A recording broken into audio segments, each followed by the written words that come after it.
with Janice Cobb of Save My Pet ID Tag. Engraved with your pet's info, they allow emergency personnel to start care for your pets if you're sick or injured. Head over to SaveMyPetIDTag.com and explore products. They ensure peace of mind for you and for your four-legged family. Pet Pals, it's me, Arden Moore. Our special guest is a major feline advocate, and she knows a little thing or two about pop culture. I met her at a recent conference, and she has lots of ways to get good things out about all things CAT. She is the host of a show called Pet Pals TV and much more. Please welcome to our show, KJ McGlinn. Welcome, KJ. Thank you so much, Arden. I think I'm tongue-tied. I don't know what's going on. Oh, my gosh. The cat's got your tongue. Hey, that's going to be cool, too. This woman has been helping for many, many years. But what I love about you, two things. Tell everybody the first word your mother validated that you said as a baby. Yes, it is written in my baby book. My very first word was kitty. And I tell people my mother said if that was going to be the first word, then at least she made a career out of it. Well, that's better than poop or boogers. True. So, it's true, but she was hoping for mama and she got kitty.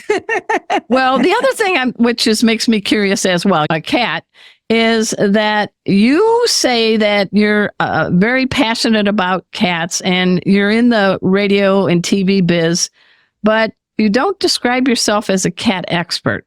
Explain. Because I honestly don't know that any cats will ever let us be experts on them. Okay. I am always learning, but thanks to my upbringing on the farm where, my job was to take care of the cats and feed the calves, I was an observer of their behavior, and I continue to be curious about them and always trying to figure out what exactly they're trying to communicate. So I've spent a lifetime learning about them. I feel like I do know an awful lot and I like to share what I've learned, but I'm always open to learn more. And between my 7 rescues and KJ's Cat Club, which is about 1,000 people who are also trying to learn more about cats, we're always being stumped and figuring out the next thing. All right. What is KJ's Cat Club and how can some of our listeners dive in and join? Yes, it is a free Facebook group. I started it. You can just search KJ's Cat Club. I started it because of the fact that I was always posting different videos and sharing information of like, oh, look at this. I just learned this. And I started getting so many questions and so many people curious and wanting to be a part of it that I started the group so that I have a way to share knowledge. So if someone, truly doesn't understand, hey, my cat started peeing outside the box this weekend. I don't know why. I want to make sure that we can answer that question as quickly as possible. And if I can't get to it, then we've got people who've been in the group for a long time, behavior specialists, vet techs, and honestly, people that have just been in the group long enough that they can say, hey, you know what KJ says to do when your cat starts peeing outside the box? Go to the vet. Like step 1, right? So I like that. So you have a book out, new one. It's called Raised by Cats. And the subtitle is Behind the Mic and the Meows. And tell us about this book. What was the inspiration? And we're going to dive into a few of the cats portrayed in this book. Sure. So everybody wants the scoop on the tea on what was happening when the mics went off in the studio. The Smiley Morning Show, which is still on here in Indianapolis, is how most people got to know me. I was on that show, founded it for 14 years, and people got to know me as the cat lady because I said, if I'm going to be on the air, I'm going to make a difference, and what matters to me is cats. So my first segment was KJ Strays, and we would, even though it was radio and you couldn't see the cat, we got our cats adopted every month just by talking about them. That's a talent because they can't see them, but they can hear what you're saying. Yes. And so we were able to successfully get hundreds of cats adopted out just by doing that radio segment. And it grew from there. And I really wanted people to understand, well, why does the conversation always go back to cats? Well, because my first word was kitty, because I love these cats, because when I shut this microphone off. I'm talking to cats. So I'm just interjecting here. You call yourself KJ. I want to know what that stands for because I'm thinking Kitty Jubilant. Yes. I wish that was what it was. But the K is for Carrie and J is for Joel, which is my maiden name. When I started at WZPL here in Indianapolis, there were multiple Carries already working at the radio station. So they started That's weird. calling me. I know, right? It's not that common. Well, I've never had to compete with Arden very much. I'm sure you haven't. But yeah, they started calling me KJ. And then when I was behind the scenes. So I was helping. I'm big into research, and I got into radio because I love music. And so I was like researching what was going to be the next hit and how often should we play that next Madonna song and then Pink song. Cause I've been in this business long enough that I've done it all. When do we play the next Taylor Swift song? And then they put me on the air because they said I was amusing and entertaining and I should be in front of people. So KJ ended up being my on-air name. And then as I moved into Pet Pals TV, it worked out very nicely because KJ, the kitty correspondent, has a nice ring to it. Oh, it has a perfect ring to it. Yeah. So this book, Raised by Cats, what inspired you to write this book and tell people a little bit about it?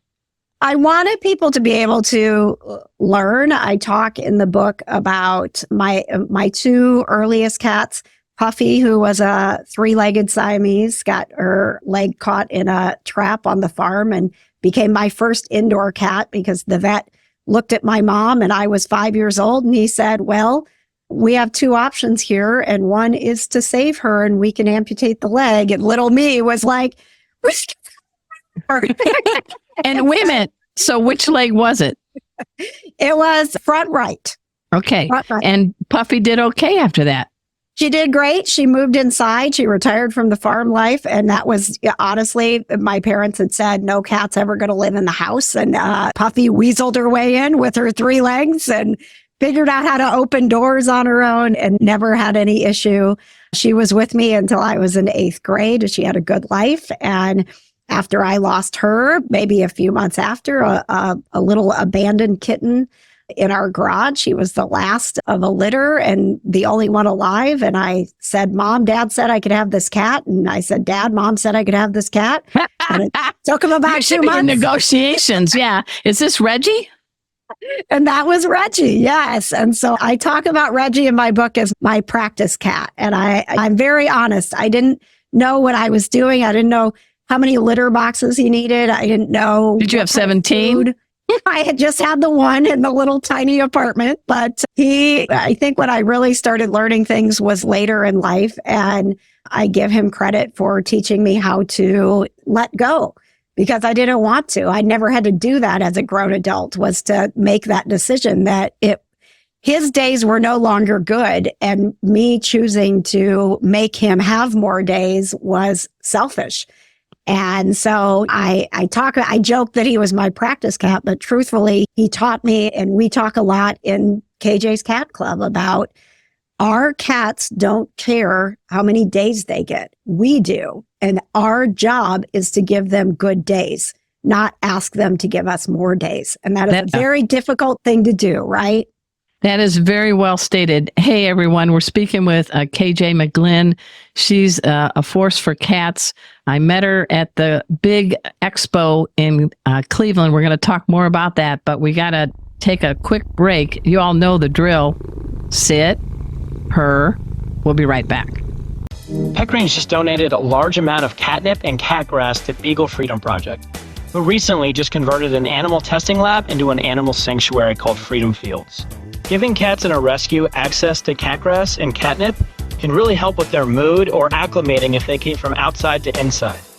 And reducing a cat's anxiety really helps their chances of getting adopted. If you'd like to learn more about Pet Greens, or if you're a nonprofit and would like to request some cat grass for your sanctuary, please visit petgreens.com. Arden Moore here with some great news. I have not one, but 2 calendars coming out in 2025. Order yours now. For my feline friends, it is How to Speak Cat. You're going to learn why and how cats purr and how do they really talk using their tails. For my dog folks, we got how to speak dog. Why do dogs dig to dig? And what does it mean when they go belly up? And what does it really mean when they're giving you doggy kisses? Answers are here. Get your paws on the calendars today. Go to Amazon.com or click on this QR code. Paws up.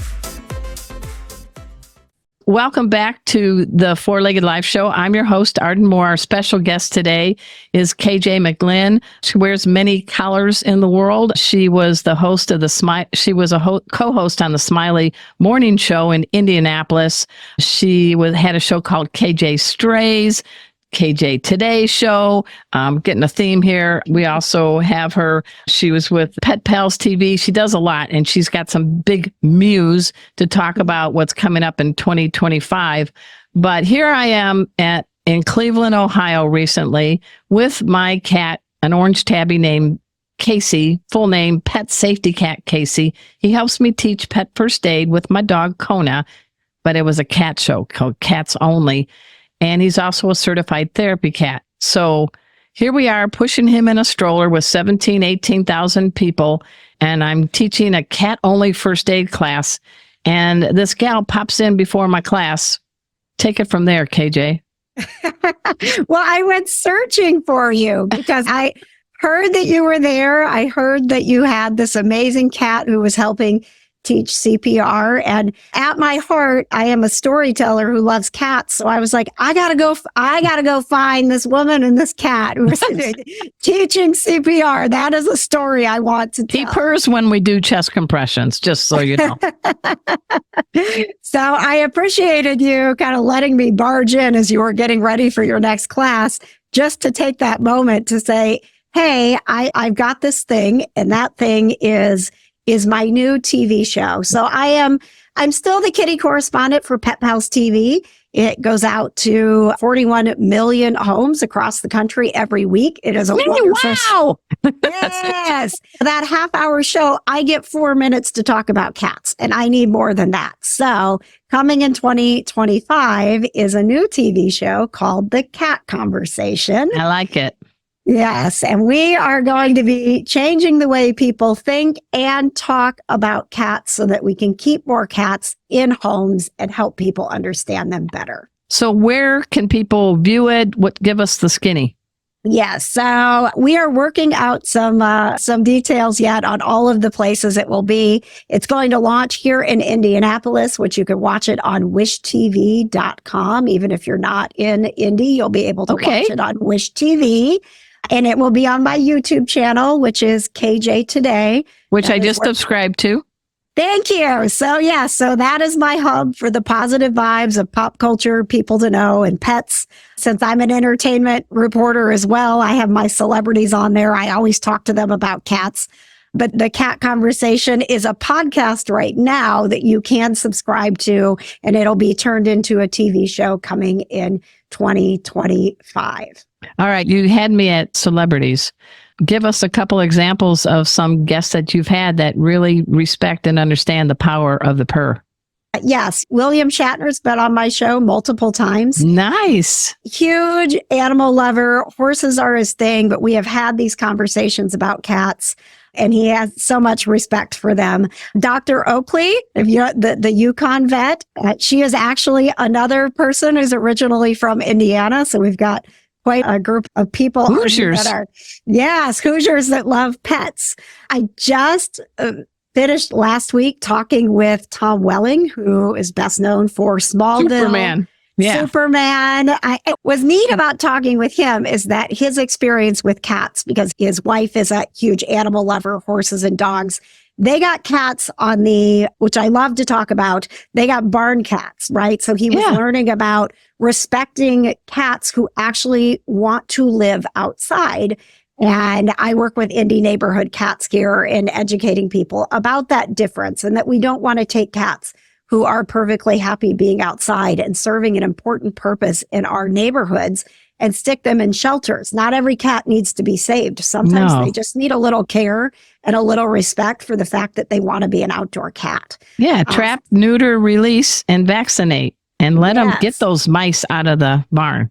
Yeah. So Tom talked about when he got these two cats to live on their land, he put collars with bells on them. And it was like, these cats were looking at me like, what are you doing? How am I supposed to hunt or hide or do anything if I'm running around with a bell? Please tell me Superman took the bells off. Superman took the bells off. Yes, he did. So it's always fun to talk with these celebrities who have this love of cats or that are learning about cats and are willing to share that. So we got to channel everyone listening to the Four-Legged Life show and those that are fans for a long time of KJ. We got to channel so that you can get Taylor Swift on. I mean, talk about the ultimate cat celebrity. What's your take? Listen, so as we're recording right now, we are days away from Taylor Swift coming to Indianapolis for the final dates Oh, that's of her right. United States, her Eras Tour. So I actually, this weekend, I'm throwing some parties that I'm hoping get on her radar. They're the didn't get tickets to Taylor cat parties. So I like that. we're going to be at the Smitten Kitten Cat Cafe. I've got Taylor Swift coloring books. We're making friendship bracelets. We're hanging out with the thing that she loves most next to music, which is cats. So if you didn't get tickets to Taylor Swift, you can at least hang out with her favorite thing. So what do you think it is? I mean, you said kitty as your first word. So talk about what is it about cats that have always intrigued you? And what's something you have a little feline envy? What's something cats can do or act like that you wish you could do? Despite the fact that I am on TV and I do all of these things, I still try to channel my inner cat because there's a lot of confidence you have to have in doing these things. I think what's beautiful about cats, if we give them the right environment, this is what I tell my cat club all the time. A safe cat is a happy cat. Yeah. So if you give them everything they need, they have the litter boxes where they need them and the right litter, and they've got lots of places they can get up high and they are ruling their world. That is what we all need, right? So like cats know, even though they're each individuals and we have to figure out like, what is it that's going to make this cat the happiest version of itself? When you figure that out, they are absolutely amazing. And the same thing holds true for us. If we have everything that's making us feel safe, we have a support group that we need. Yeah. We're going out into the world knowing our message matters. We feel like we matter. Like we are not all that different from cats. It's creating a safe space where we can be the best versions of ourselves. And cats will settle for no less than that. They I are like going that. to tell you if they don't have something they need, they are going to tell you. Or we haven't always been great about understanding that, but we're starting to put it together, right? We're starting to realize like, hey, when the cat pees outside the box, that's not petty. That's not anger. That's that cat saying, I trust you so much to tell you something hurts or something is wrong. Please help me. Yeah, you That got to is be a cat detective. It makes Yeah. you bring out your inner cat detective, right? Yeah. And so that's what I love about cats is that we can really look at how they look at the world and learn how to be a little more cat-like ourselves. And not You don't want to pussyfoot around. That's what you're saying. That's right. So that's a quality that you would love to have is a kitty confidence, which is Yes. awesome. What's a physical thing a cat can do that you wish you could do? Oh man, listen, I am 4'11". And remember, so be PG. This is a nice show. if I could have the hops that cats have, that would be great because at 4'11", I can't reach anything without climbing on a counter. Like I wish I could move around like they do and just get to the top of my shelves. That would be a dream come true. I love it. I love it. Hey, everybody. We're speaking with KJ McGlinn. You got to check her out. She is on YouTube. She's on Facebook. I mean, there's so many things that you do, but I want you to, again, list the key things so people can start following you if they aren't already. Thank you. So if you want to join my group, KJ's Cat Club, just go to Facebook, search KJ's Cat Club. The cat conversation is part of KJ Today. So if you love YouTube, you're on YouTube, just look for KJ Today. That is the positive vibes of pop culture, people to know, and pets. It is my network. So you will find my celebrity interviews there. You'll find the cat conversation. You'll find our monthly live KJ Today, where we just get together and talk about all those cool things. So KJ Today is where you want to find us. And hopefully you will follow along. And if you are a cat lover, you will help this cat conversation grow, because it really is my passion to get people thinking differently about cats so that we can keep more cats in homes and out of shelters. Amen. Amen. And you just had me at me wow. You had me at me wow. Thanks so much for making our tails wag by watching this guest interview from Arden Moore's Four-Legged Life.